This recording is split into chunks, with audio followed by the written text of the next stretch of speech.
በስመ አብ ወወልድ ወመንፈስ ቅዱስ አሐዱ አምላክ። ስብሐት ለእግዚአብሔር ዘፈጠረ ኪያነ ከመ ናምልኮ። ስብሐት ለማርያም እመ አምላክ እግዝእትነ ወመድኃኒትነ። ስብሐት ለመስቀለ ክርስቶስ ዕፀ መድኃኒት ኃይልነ ወፀወንነ። እናመልከው ዘንድ ለፈጠረን ለልዑል አምላካችን ለሕያው እግዚአብሔር ኅብስተ ሕይወት ኅብስተ መድኃኒት እውነተኛውን መብል እውነተኛውን መጠጥ ላገኝንበት ለቅዱስ መስቀል አምላክን ለወለደች ለእመቤታችን ለንጽሕት ቅድስት ድንግል ማርያም ክብር ምስጋና ይሁን ለዘላለሙ አሜን። ይህ ድምፅ የሚሰማችሁ ሁላችሁ ውድ ኦርቶዶክሳውያን እግዚአብሔር አምላካችን መልካም ፈቃዱ ሆኖ በምሕረቱ በቸርነቱ ጠብቆ እነሆ አብይ ጾም ወይም አርባ ጾም ወይም ጾመ ሁዳዴ በመባል የሚታወቀው እጅግ የምንወደው የምንናፍቀው ጾማችን ከገባ ዛሬ ስድስተኛ ሳምንታችን ነው።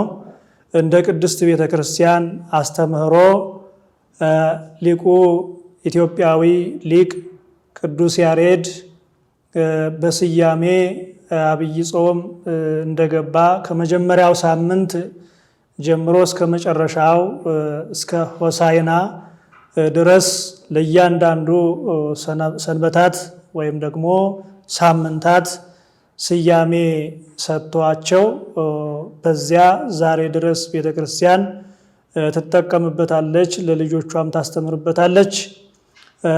እንግዲህ የአብይ ጾም መጀመሪያ ከዚህ በፊትም ሁላችን እንደምናውቀው የመጀመሪያው ሳምንት ዘወረደ ነው። ቀጥሎ ቅድስት ነው፣ ሁለተኛው ማለት ነው። ሶስተኛው ምኩራብ በመባል የሚታወቀው ነው።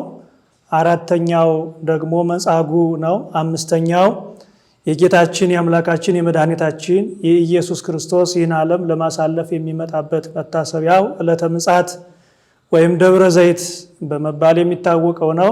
እግዚአብሔር አምላክ መልካም ፈቃዱ ሆኖ በቸርነቱ ጠብቆ አሁን ያለንበት ሳምንት ደግሞ ገብርኄር ስድስተኛው ሳምንት ገብርኄር ይባላል። በዚህ ገብርኄር በመባል የሚታወቀው ሳምንት የዚህን ታሪክ ምንነት የምናገኘው በቅዱስ ማቴዎስ ወንጌል ምዕራፍ 25 ቁጥር 14 ጀምሮ ኃይለ ቃሉን እናገኘዋለን። ሙሉ ታሪኩን ገብርኄር ማለት ምን ማለት እንደሆነ ሙሉ ታሪኩን እናገኘዋለን። ለዚህ መነሻ የጌታውን ወርቅ የቀበረ አገልጋይ በሚል ርዕስ ነው የምንማማረው እንደ እግዚአብሔር አምላካችን መልካም ፈቃድ። ይህም እዚሁ የማቴዎስ ወንጌል ማለት ነው ምዕራፍ 25 ቁጥር 17 ጀምሮ 18 ያለ ኃይለ ቃል ነው።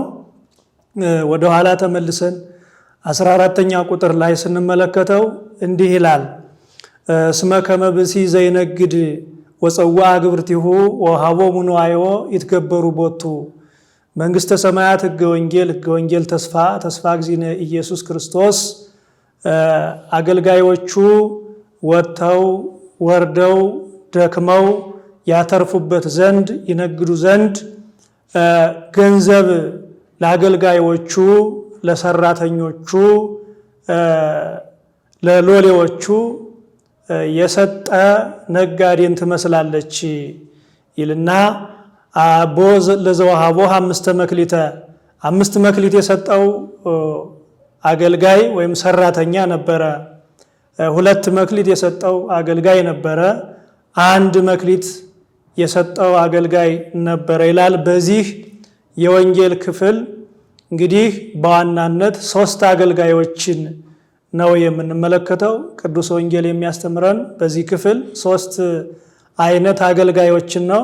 የመጀመሪያው አገልጋይ 5 መክሊት የተሰጠው ነው። በዚህ 5 መክሊት ወጥቶ ወርዶ ደክሞ ሰርቶ እንዲያተርፍበት እጥፍ ድርብ አድርጎ ለጌታው እንዲያስረክብበት እንዲሸለም እንዲመሰገንበት እንዲባረክበት ማለት ነው። የመጀመሪያው አገልጋይ 5 መክሊት የተሰጠው ባለ 5 መክሊት ነው። ሁለተኛው ባለ 2 መክሊት ነው። ሶስተኛው አገልጋይ ደግሞ 1 መክሊት የተሰጠው ነው። ከዚህ በኋላ እነዚህ 3 አገልጋዮች እያንዳንዱ መክሊታቸውን ተቀብለው ሄዱ ይላል። 5 መክሊት የተቀበለው አገልጋይ ወጥቶ ወርዶ ደክሞ ሰርቶ እጥፍ ድርብ በ5 ላይ መክሊት ላይ 5 እጥፍ ድርብ እንደገና ሌላ 5 10 አድርጎ አትርፎ ቆየ ይላል። ሁለተኛው እንዲሁ ባለ 2 መክሊት እጥፍ 4 አድርጎ አተረፈ። 1 መክሊት የነበረው የተሰጠው አገልጋይ ግን ያችኑ የተሰጠችውን አንዲት መክሊት ወጥቶ ወርዶ ባለችው መስራት ማትረፍ መለወጥ አደራውንም ደግሞ መወጣት አደራውን መጠበቅ ሲጠበቅበት የማይገባ ስራ ሰርቶበታል ማለት ያችን ያለችውን አንዲት መክሊት ወንበዴ ቢቀማኝ ሌባ ቢሰርቀኝ ቀጣፊ ቢያታልለኝ ብሎ መሬት ቆፍሮ ያችን ያለችውን አንዷን መክሊት ቀበረ ነው የሚለው። አንዷን መክሊት ቀበረ። ከብዙ ዘመን በኋላ የነዚህ አገልጋዮች ማለትም 5 መክሊት የተሰጠው አገልጋይ 2 መክሊት የተሰጠው አገልጋይ 1 መክሊት የተሰጠው አገልጋይ የሶስቱም አገልጋዮች አስተዳዳሪያቸው፣ መሪያቸው፣ አለቃቸው፣ ጌታቸው እነሱን ሊቆጣጠራቸው መጣ ይላል። ከብዙ ዘመን በኋላ የሰጣችሁን መክሊት ከምኑ አስቀመጣችሁት? አበላሻችሁት? አተረፋችሁበት? ተለወጣችሁበት? ወይስ እንዴት አደረጋችሁት ብሎ ለመቆጣጠር ለማሰብ ወይም በሌላ አነጋገር ካልኩሌት ለማድረግ መጣ ይላል። ሂሳብ ለመተሳሰብ በዚህ ጊዜ 5 መክሊት የተቀበለው አገልጋይ ወደ ጌታው ቀረበና እነሆ ጌታዬ 5 መክሊት ሰጥተኸኝ ነበረ። በ5 መክሊት ላይ ወጥቼ ወርጄ ደክሜ ሰርቼ ተግቼ ነቅቼ በመስራቴ በመነገዴ በማትረፌ ያው 5 አድርጌ እጥፍ 10 አድርጌ ነው አምጥቻለሁ አለው። ከዚህ በኋላ ጌታው ወይቤሎ እግዚኦ ኦ ገብርኄር ወምእመን ዘበውሁድ ምእመነ ኮንከ ዲበ ብዙ ሰይመካ አንተ ቸር አገልጋይ ታማኝ አገልጋይ የሰጡህን አደራ የምትጠብቅ ቸር አገልጋይ እነሆ በትንሹ ታምናሃልና እነሆ በብዙ እሾምሃለሁ በውስተ ፍስሐሁ ለግዚእከ ጌታ ተድላ ደስታ ወደሚያደርግበት ወደ ዘላለም ደስታ ግባ አለው ይላል። ሁለተኛውም እንዲሁ መጣ። 2 መክሊት ሰጥተኸኝ ነበር ጌታዬ፣ አተረፍኩበት እጥፍ 4 አድርጌ አቀረብኩ አለው። ከዚህ በኋላ አሁንም እንደ መጀመሪያው አገልጋይ እንደ ባለ 5ቱ ማለት ነው እጥፍ 5 10 አድርጎ እንዳቀረበው አንተ ቸር አገልጋይ በትንሹ የታመንክ በብዙ ሾመሃለሁ ብሎ ጌታው ወደ ዘላለም ደስታ ግባ ብሎ መረቀው ሸለመው ይላል። መጨረሻ 3ኛው አገልጋይ ነው። 3ኛው አገልጋይ ወዘአሐደሰ መክሊተ ነሣ 1 መክሊት የተቀበለው ባለ 1 መክሊት ደግሞ በጣም የሚገርም የድፍረት ቃል የማይገባ ንግግር በጌታው ላይ ተናገረ። ወጥቶ ወርዶ ደክሞ እንዲያተርፍበት፣ እንዲለወጥበት፣ እንዲሰራበት፣ እንዲያገኝበት፣ እንዲደሰት በመላ ዘመኑ በመላ ሕይወቱ እንዲደሰት ለሌሎችም ደግሞ አብነት ምልክት እንዲሆን ምሳሌ መሆን እንዲችል ገንዘብ ቢሰጠው ነገር ግን ያን የተሰጠውን 1 መክሊት መሬት ቆፍሮ ቀብሮታልና ከዚህ በኋላ ጌታ ሆይ አንተ ያልዘራኸውን የምታጭድ ያልበተንከውን የምትሰበስብ ነህና ስለዚህ እኔ ፈርቼ ቀማኛ ወንበዴ ቢቀማኝ ሌባ ቢሰርቀኝ ቀጣፊ ቢያታለለኝ ብዬ ፈርቼ መሬት ቆፍሬ የሰጠኸኝን መክሊትህን ቀብሬዋለሁ። ወደ ፈንኩ መክሊተከ ውስተ ምድር መክሊትህን ቀብሬዋለሁ አለው። አሁን የቀበርኩትን መክሊትህን አንድ መክሊትን የሰጠኸኝ አስቀምጫለሁ፣ እሱን ንሳ መክሊተከ ውሰድ አለው ይላል። በዚህ ጊዜ ጌታው አንተ ጨካኝ አገልጋይ፣ ሰነፍ አገልጋይ፣ ክፉ አገልጋይ፣ ታማኝነት የጎደለህ አገልጋይ፣ አደራህን የማታውቅ፣ ለአደራህ የማትጨነቅ፣ አደራህን የማትወጣ ሰነፍ ክፉ አገልጋይ፣ እኔ ያልዘራሁትን የማጭድ ያልበተንኩትን የምሰበስብ መሆኔን ከወዴት ታውቃለህ? ይልቁንስ የሰጠውህን መክሊትህን ካልሰራህበት፣ ካልተለወጥክበት፣ ካላተረፍክበት፣ ራስህን መለወጥ የማትችልበት ከሆነ በአቅምህ በድልህ መጠቀም ካልቻልክ ያን የሰጠውህን መክሊት ልትመልስልኝ ይገባህ ነበረ። እኔም ያን መክሊት ለሚሰራ መለወጥ ለሚፈልግ መስራት ለሚፈልግ ሰው በሰጠውት ነበረ ብሎ ሌሎችን እነሆ ሰራዊቱን ጠርቶ ኑ ይህንን ሰነፍ አገልጋይ ጥርስ ማፋጨት የዘላለም ስቃይ ወደሆነው ቦታ ውሰዱት አላቸው ይላል። አሁን እንግዲህ ውድ ኦርቶዶክሳውያን በዚህ የወንጌል ክፍል ቁም ነገር የምናየው ከኛ ሕይወት ጋር የሚገናኘው መክሊት ማለት ገንዘብ ነው። ለእያንዳንዱ መክሊት እግዚአብሔር ይሰጠዋል። ያ አሰሪው የተባለ እግዚአብሔር ነው። እነዚህ ሶስት አገልጋዮች የተባሉ ደግሞ መላ በስሙ ያመን በስሙ የተጠመቅን መላ ኦርቶዶክሳውያን ነን እና እግዚአብሔር ለእያንዳንዱ መክሊት ሰጥቶታል። መክሊት የሌለው ሰው የለም። እግዚአብሔር ያለ መክሊት የፈጠረው ፍጥረት የለም። ለእያንዳንዳችን መክሊት አለን። 5 መክሊት ያለው አለ፣ 2 መክሊት ያለው አለ፣ 1 መክሊት ያለው አለ። በዚህ የወንጌል ክፍል ማወቅ የሚገባን ለሕይወታችን መውሰድ የሚገባን ነገር ከነዚህ ከሁለቱ በጎ አገልጋዮች መማር መቻል ይጠበቅብናል። ለምሳሌ የመጀመሪያው አገልጋይ 5 መክሊት ተሰጠው፣ አደራውን ተጠብቆ አተረፈበት፣ ተለወጠበት። 2 ነገር ነው። አንደኛ ለራሱ ተለውጦበታል፣ ሁለተኛ ደግሞ ወደ ዘላለም ደስታ እንዲገባበት ሆኗል። ሌላ ደግሞ በጌታውም ዘንድ ተመስግኗል። እንኳን በፈጣሪ ዘንድ መመስገን በሰው ዘንድ መመስገን እንኳን ምን ያህል እንደሚያስደስት የታወቀ ነገር ነው። ስለዚህ አደራን መጠበቅ በፈጣሪም ዘንድ በሰውም ዘንድ ያስከብራል፣ ያስወድዳል፣ በነፍስም በስጋም ያስደስታል፣ ያስከብራል። ስለዚህ አባቶቻችን ቅዱሳን ሊቃውንት መተርጉማን ለዚህ ብዙ ትርጉም ሰጥተውታል። 5 መክሊት ባለ 5 መክሊት የተባለ ሊቀ ነቢያት ሙሴ ነው ብለው 5 መክሊቶች የተባሉ ደግሞ የሙሴ መጻሕፍት 5ቱ አንደኛ መጻሕፍት ኦሪት ዘፍጥረት ዘልደት፣ ሁለተኛ ኦሪት ዘጸአት፣ ሶስተኛ ኦሪት ዘሌዋውያን፣ አራተኛ ኦሪት ዘኍልቍ፣ አምስተኛ ኦሪት ዘዳግም። እነዚህ 5ቱ ብሔረ ኦሪት 5 መክሊቶች ይባላሉ። ባለ እነዚህ መክሊቶች ደግሞ ባለቤቱ ሙሴ ነው። ባለ 2 መክሊት የተባለው ደግሞ ሊቀ ሐዋርያት ቅዱስ ጴጥሮስ ነው። 2 መክሊት የተባሉት ደግሞ ብሉይ ኪዳንና ሐዲስ ኪዳን ናቸው። እነዚህ 2 መክሊቶች ብሉይ ኪዳንና ሐዲስ ኪዳን የተሰጡት ቅዱስ ጴጥሮስ ነው።